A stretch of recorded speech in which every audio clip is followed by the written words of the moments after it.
जो इस्लाम को नहीं मानते, फॉलो नहीं करते, अल्लाह के सिवा किसी और को मानते हैं, शिर्क करते हैं, मुशरिक हैं या नास्तिक हैं, उनके लिए इस्लाम में क्या जगह है? जहन्नुम। हाँ जहन्नुम है। भारतीयों में 110 करोड़ या 100 करोड़ हिंदू हैं, वो जहन्नुम में जाएंगे, बाकी इस्लाम के लोग जन्नत में जाएंगे। ऐसा है, ऐसा लिखा है कुरान में। ऐसा तो है, जिक्र है। ये जो कह रहे हैं सही बोल रहे हैं। मैंने कई वहाँ के हिंदू दोस्तों को फ़ोन कर लिया, मुस्लिमों को जो थोड़ी बहुत तो मुझसे हल्की फुल्की बात कर लेते हैं, तो उन सब ने एक ही बात कही, तुम इधर आ मत जाना, फिर जिंदा नहीं जा सकते। मेरी गलती केवल इतनी सी है कि मैंने इस्लाम को छोड़ा। एक उन्हें उम्मीद थी कि मैं वापस आ जाऊं, और फिर मैंने सनातन धर्म को स्वीकार। कुरान की किसी भी, जैसे मैं बात कर रहा था, ये सूरा तौबा चैप्टर 9 और आयत 28 कह रही है, ए ईमान वालों, मुशरिक यानी मूर्ति पूजक, नजस यानी मलमूत्र हैं। जब आप कहेंगे, सवाल करेंगे मौलवी से जो इस्लाम को नहीं मानते, ये मलमूत्र हैं, टाइप कीजिए अभी के अभी। इस तरीके से तुम अफवाह फैलाते हो, टाइप कीजिए। मैंने नहीं कहा, कुरान कह रहा है इस बारे में। आप मलमूत्र, अरे मलमूत्र है, नजस, नजासत से बना नजस लफ्ज आया है। करने वाले को सर दर्द से जुदा हो जाएगा। किसने कह दिया? ये बोल रहे हैं एक्स मुस्लिम है। सवाल हर मसले, हर मामलात पे किया जाए। सवाल की पाबंदी कहाँ है? पहले जो इस्लाम से ताल्लुक, इस्लाम की अजमत को बढ़ाते हैं, जो सवाल सिर्फ वो सवाल कर सकते हैं। अच्छा, हमने इशा की नमाज में अगर हमसे वित्र छूट गए तो बोले फिर नमाज नहीं होगी क्योंकि वो वाजिब है। ये वाले सवाल कर सकते हैं आप। और आगे कह रही है, काफिरों से तब तक जंग करो जब तक कि पूरा दीन अल्लाह का ना हो जाए। सूरे अनफाल आयत 39। मतलब गैर मुस्लिम से रिश्ता रखना, जो इस्लाम छोड़ दे, गैर मुस्लिमों से तो नहीं। गैर मुस्लिम तो ये सूरह तौबा में नजस है। नजस मतलब टट्टी पोटी, आप मलमूत्र हैं। साफ तौर से कह रहा है कुरान तुम्हारे लिए, जो अल्लाह को ना मानने वाले। ये पहलगाम में जो हुआ, आपने बात कर रहे थे, मंदिरों को तोड़ा गया कि नहीं तोड़ा गया? वो लोग भाई डर के कबूल किया, मानते? आपने भी डर के कबूल किया? डर के कबूल किया, मान लिए, मान लो।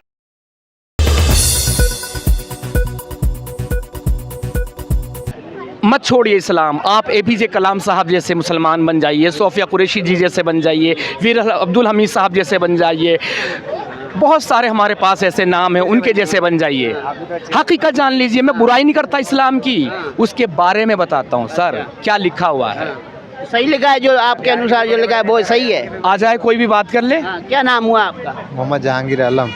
ये देखिए, जाहिद भाई मुस्लिम है। हाँ माशाल्लाह। जो मैं बात बता रहा हूँ कि अब मैं भी मुस्लिम परिवार से हूँ, इस बात से इनकार नहीं कर सकते। मैं इनकार नहीं कर रहा हूँ कि खुद बताइए, जो इस्लाम को नहीं मानते काफिरों के लिए इस्लाम में क्या जगह है? क्या कहा गया? नहीं समझे, फिर से बोलिए। जो इस्लाम को नहीं मानते, फॉलो नहीं करते, अल्लाह के सिवा किसी और को मानते हैं, शिर्क करते हैं, मुशरिक हैं या नास्तिक हैं, उनके लिए इस्लाम में क्या जगह है? जहन्नुम। हाँ जहन्नुम है। मतलब जो 140 करोड़ भारतीयों में 110 करोड़ या 100 करोड़ हिंदू हैं, वो जहन्नुम में जाएंगे, बाकी इस्लाम के लोग जन्नत में जाएंगे। ऐसा है, ऐसा लिखा है कुरान में। ऐसा तो है, जिक्र है। ये जो कह रहे हैं सही बोल रहे हैं। हाँ, और क्या बोल रहे हैं? कुरान में साफ तौर से अलग अलग जगह पर कहा गया है। नहीं, बहुत अच्छे सच्चे इंसान है। अब मैंने कहा ना, मुसलमान ईमानदार मुसलमान तो सच ही बोलेगा ना। नहीं, ईमान वो बात नहीं है, सच्चाई है। सच्चाई है ना। मतलब हम हिंदू लोग आपके लिए काफिर हैं? नहीं नहीं, सच है। ऐसा काफिर नहीं। इंसानियत एक, नहीं, कुरान में तो काफिर है ना। आपने कुरान खुद में बोला ना अभी। बोला, लेकिन ये तो नहीं बोला ना इंसान। नहीं, आपने नहीं बोला, लेकिन आपकी किताब तो बोल रही है ना, कुरान बोल रही है ना कि काफिर है, गैर मुस्लिम काफिर है। जहन्नुम में जाएंगे। जहन्नुम। आपने हाँ बोला ना अभी। हाँ तो बोला मैंने। हाँ, ये सही है। देखो, अच्छा इंसान है, सच्चा इंसान है, कमी मुसलमान में है ही नहीं कहीं से कहीं तक। मैं साफ बोलता हूँ। आज आइए, आ जाइए भाई, आ जाइए। अब जो मैंने सच बोल के चले गए, ये तो अच्छी बात है। एकदम सच बोल गए, अच्छा इंसान है। मैं कहता हूँ ना, मुसलमानों में कमी नहीं, हमारे भाइयों में हाँ कमी है। अब देखिए, इस्लाम को जो छोड़ दे, मैं मुर्तद हो गया हूँ। ये है सूरह तौबा चैप्टर 9 आयत 23। ये क्या कह रही है? ए ईमान वालों, अपने माँ बाप और भाई बहन को अपना दोस्त ना बनाओ अगर वो ईमान की जगह कुफर को तरजीह दें, और तुम में से जो कोई ऐसा करेगा वही अत्याचारी, यानी कि एक मुसलमान अगर मुझसे रिश्ता रखता है तो अल्लाह की नज़र में वो जालिम है। मतलब गैर मुस्लिम से रिश्ता रखना, जो इस्लाम छोड़ दे, गैर मुस्लिमों से तो नहीं। गैर मुस्लिम तो ये सूरह तौबा में नजस है। नजस मतलब टट्टी पोटी, आप मलमूत्र हैं। अच्छा, जी, ऐसा भी लिखा है? ऐसा भी लिखा है जी। साफ साफ लिखा है, ये रहा साफ साफ।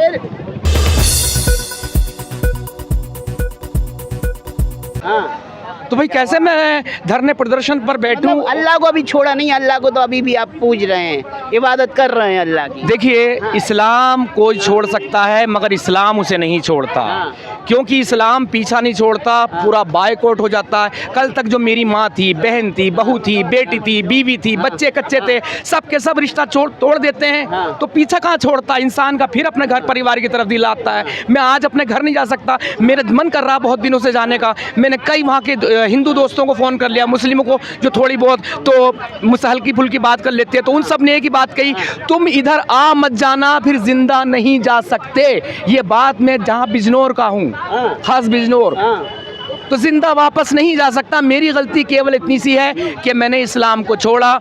एक उन्हें उम्मीद थी कि मैं वापस आ जाऊं, और फिर मैंने सनातन धर्म को स्वीकार कर लिया। यही सनातन और इस्लाम में यही अंतर है कि आप गीता में सुधार पे बात कर सकते हैं, भागवत में सुधार पे बात कर सकते हैं, उनकी कमियां टुटियां गिना सकते हैं, लेकिन आप कुरान में अगर टुटियां गिनाएंगे, कमियां गिनाएंगे, तो आपका सरकलम कर दिया जाएगा। देखिए, जो राम के भक्त हैं, श्री राम के भक्त कहते हैं कि सीता मैया को श्री राम ने छोड़ के अच्छा नहीं किया, ये वो बोलते हैं। लेकिन यहाँ पर आप बुलवा कर देखिए कि यार मोहम्मद साहब ने 53 साल की उम्र में हमारे हुजूर सल्लल्लाहु अलैहि वसल्लम ने 6 साल की बच्ची से शादी की। ये तो यार थोड़ी सी बात पच नहीं रही, अच्छी नहीं लग रही। जरा बुलवाइए, बुलवाइए। 9 साल की के साथ हम बिस्तरी की, 9 साल के साथ हम बिस्तरी की, 6 साल की से निकाह किया। मैंने निकाह और हम बिस्तरी में भाई फर्क है। आप आ जाइए, अगर मुस्लिम भाई हैं तो बात कीजिए। ये चीज कोई अगर इस पर बात करने लगे ना, इस पर बात करने लगे तो काफिर हो गया, वो जहन्नुम में जाएगा, क्योंकि इस्लाम में सवाल नहीं किया जा सकता। हाँ, सच है कि इस्लाम में सवाल नहीं किया जा सकता। क्यों नहीं किया जा सवाल सकता? करने वाले को सर दर्द से जुदा हो जाएगा। किसने कह दिया? ये बोल रहे हैं, एक्स मुस्लिम है भाई, तमाम मसले हैं, तमाम मामलात है, सवाल हर मसले हर मामलात पे किया जाए। सवाल की पाबंदी कहाँ है पहले? कि ना, ये भी मुस्लिम है, सवाल की पाबंदी कहाँ है? कहाँ है? वहाँ पर सवाल कर सकते हैं। अच्छा, मैंने इतने बजे की वुजू की थी, ये चल जाएगी नहीं चल जाएगी? असर की मगरिब में चल जाएगी नहीं चल जाएगी? मगरिब की इशा में चल जाएगी नहीं चल जाएगी? जो इस्लाम से ताल्लुक, इस्लाम की अजमत को बढ़ाते हैं जो सवाल, सिर्फ वो सवाल कर सकते हैं। अच्छा, हमने इशा की नमाज में अगर हमसे वितर छूट गए तो बोले फिर नमाज नहीं होगी क्योंकि वो वाजिब है। ये वाले सवाल कर सकते हैं आप। अच्छा, सुबह की 2 सुन्नतें हम छोड़ सकते हैं क्या फजर की नमाज की? नहीं, ये सुन्नत मुअक्कदा है, गैर मुअक्कदा नहीं है। ये वाले सवाल कर सकते हैं आप, क्योंकि इस्लाम में सवाल की कौन से सवाल है जो इस्लाम से नहीं कर सकते? मैं बता रहा हूँ सवाल। एक मिनट, ये कह रहे हैं हर चीज़ पे सवाल किया जा सकता है, ये कह रहे नहीं किया जा सकता। सवाल किया जा सकता है ना, जैसे आपने कहा मेरा वजू हुआ या नहीं हुआ, मेरी नमाज हुई या नहीं हुई, हर सवाल किया जा सकता है। ये कह रहे इस्लाम में सवाल नहीं किया जाता। यही तो मैं इनसे पूछ रहा हूँ, कौन से इन्हें वो सवाल बताओ जो नहीं कर सकते। मैंने भी तो यही कहा, ये सब सवाल कर सकते हैं। आप कुरान पे उंगली रखिए, कुरान की किसी भी, जैसे मैं बात कर रहा था, ये सूरा तौबा चैप्टर 9 और आयत 28 कह रही है, ए ईमान वालों, मुशरिक यानी मूर्ति पूजक, नजस यानी मलमूत्र हैं। जब आप कहेंगे, सवाल करेंगे मौलवी से जो इस्लाम को नहीं मानते, ये मलमूत्र हैं, ये कहाँ से ले आए हो तुम? अरे कहाँ से लिया? आप कुरान से निकाल कीजिए, आप अपने इस पे टाइप कीजिए अभी के अभी। इस तरीके से तुम अफवाह फैलाते हो। टाइप कीजिए। मैंने नहीं कहा, कुरान कह रहा है इस बारे में। आप मलमूत्र, अरे मलमूत्र है, नजस, नजासत से बना नजस लफ्ज आया है। काफिर मुशरिक जो आपने कुरान नहीं पढ़ी है कि आपने कुरान नहीं पढ़ी? भैया आयत नहीं पढ़ी? ये ज्ञानी लोग हैं, ये बहुत बड़े ज्ञानी है। देखो पूरा लेकर के आए हैं। आज जो है, आज सिर्फ और सिर्फ लोगों का एक मकसद हो गया। आतंकवाद का कोई धर्म नहीं होता, ऐसे ही काफिरों का कोई इस्लाम नहीं हो, कोई धर्म नहीं होता। काफिर किसी मजहब का नहीं होता, ऐसे ही आतंकवाद का कोई धर्म नहीं होता। तो इन मुद्दों को इस तरीके से उठाना, जो उसके बारे में जानते हैं, जिनको अपने राइट फंडामेंटल पता है, वो उठाते हैं। और आप अगर सक्षम नहीं है उसमें जवाब देने में, तो हाँ, तो आपने कुरान नहीं पढ़ी, सीधा बोल दो मैंने कुरान नहीं पढ़ी, मैं इस्लाम का जानकार नहीं हूँ। मैंने पढ़ी ही नहीं, मैं जानकार ही नहीं, तो क्या जवाब दूंगा इसे? लेकिन हम तो इन्होंने इन्होंने तो कुरान नहीं पढ़ी है, अगर इन्होंने आयतें नहीं पढ़ी। अगर जानकार नहीं है तो फिर बोलना नहीं चाहिए। नहीं, जानकार नहीं है तो फिर बोलना नहीं चाहिए। मैं तो सामने बात कर रहा हूँ, आपके पास भी 1.5 इंच 4 इंच का मोबाइल है, आप खुद टाइप कर लीजिए, और तो और sunna.com पे देख लीजिए, कुरान.com पे चले जाइए, सऊदी की ऑफिशियल वेबसाइट है, ऑफिशियल, वो गलत नहीं हो सकती ऑफिशियल वेबसाइट, उस पे देख लीजिए जो वहाँ की गवर्नमेंट ने बनाई है, इशू की है। अच्छा, एक बात मैं पूछ रहा हूँ, सिर्फ भैया से पूछ रहा हूँ कि अभी देखो मैं मुसलमान हूँ। ये भी मुसलमान है, एक्स मुस्लिम है, आप प्रेजेंट मुस्लिम है। हाँ, मैं प्रेजेंट मुस्लिम हूँ। मैं इनसे एक सवाल पूछता हूँ, जब दुनिया के अंदर मुस्लिम धर्म नहीं था, लोगों ने मुस्लिम धर्म में बिलीव क्यों किया? सब तो सनातनी थे, सब तो हिंदू थे। अब मेरे भी दादा परदादा का नाम निकालोगे, हिंदू ही निकलेगा, रामलाल, श्यामलाल, फलाने ठिकाने ये निकलेगा। लेकिन उन्होंने जो मुस्लिम धर्म अपनाया, इस्लाम अपनाया, आज पूरी दुनिया में इस्लाम की जनसंख्या दूसरे नंबर की है। पहले ईसाई है, दूसरे नंबर पे मुस्लिम है। तो आपको लग रहा है प्यार से लोगों ने इस्लाम अपनाया या आतंक से अपनाया? अरे आप एक सवाल का जवाब दो, प्यार से अपनाया या आतंक से अपनाया? अच्छा, आप कह रहे हैं आपके पूर्वजों ने प्यार से अपनाया आतंक से? एक मिनट, आप कह रहे हो आतंक से, तो आतंक भारत के अंदर या दुनिया में कब था जब लोगों को इस्लाम धर्म स्वीकार करना पड़ा? ये बता दो, आतंक कब था? देखिए इन भाई साहब ने जो सवाल किया, शांतिपूर्वक सुने, सब लोग सुने कि इतना बढ़िया ये दीन, तो इतना ऐसा क्या खूबी है ना? कोई खूबसूरती, कोई तो खूबी, कुरान की ये खूबी सूरह अनफाल आयत 39 कह रही है, जो इस्लाम को ना मानने वाले वो फसादी हैं, है ना, फसादी हैं। और आगे कह रही है, काफिरों से तब तक जंग करो जब तक कि पूरा दीन अल्लाह का ना हो जाए। सूरह अनफाल आयत 39 बहुत खुद पढ़ लो। बहुत बढ़िया इन्होंने कहा। तो ये बताओ कि असलियत है ना, तो मैं तो इनसे वही सवाल इनकी बात को तो पहलगांव वाले आतंकी भी सही साबित करके गए। मेरे सवालों का एक जवाब दे। आप सब जानते हो कि इस्लाम को आए मात्र 1400 कुछ वर्ष हुए, 50-60 वर्ष। इससे पहले ये तो आप भी मानते हैं इस्लाम से पहले सनातन था? बिल्कुल मानता हूँ, आप भी सनातनी मानता हूँ, बिल्कुल कहता हूँ। लेकिन इससे पहले जो दुनिया में लोग थे वो सब तो सनातन धर्म को मानने वाले थे। एक सवाल का जवाब नहीं दिया। आपके पूर्वजों ने आतंक के डर से अपनाया या प्यार से अपनाया? अब मुझे बताओ कि आतंक का डर कब था? ये सवाल मैं आपसे करता हूँ, कोई बताए। औरंगजेब का जमाना चल रहा था जब आतंक का डर था। अरे भाई सुनो, मैं जवाब देता हूँ। औरंगजेब का शासन चल रहा था, वो आतंक का दौर था। औरंगजेब 1700 का शासन चल रहा था, चलो खिलजी आतंक ये सब 1700 का शासन चल रहा था तब आतंकवाद। बिल्कुल सही है, मुगलों का शासन था, औरंगजेब का शासन था। लेकिन मंदिरों को तोड़ा गया कि नहीं तोड़ा गया? वो लोग भाई डर के कबूल किया, मानते? आपने भी डर के कबूल किया? डर के कबूल किया, मान लो। लेकिन जवाब ये दो, जब सनातन हिंदू धर्म इतना ही अच्छा था, तो जब मुगल खत्म हो गए, जब औरंगजेब चला गया, अंग्रेजों का शासन आया, तो लोगों ने अपने धर्म में वापसी क्यों नहीं की? सवाल है तो आप बताओगे ना, आपने वापसी क्यों नहीं? इसका देखिए ये सवाल है। नहीं देखिए, अभी भी मौका आ जाइए। एक मिनट सुनिए। यहाँ पर मेरे जो एक्स मुस्लिम लोग रहे, दोस्त हैं, और उनके दादा परदादाओं ने बताया, मैं यहाँ पर अपने हिंदू भाइयों को गलत कहूँगा, जब वो ब्रिटिश राज आया था, वो घर वापसी करना चाहते थे तो उन्हें अछूत कह दिया गया था। किसने अछूत बनाया?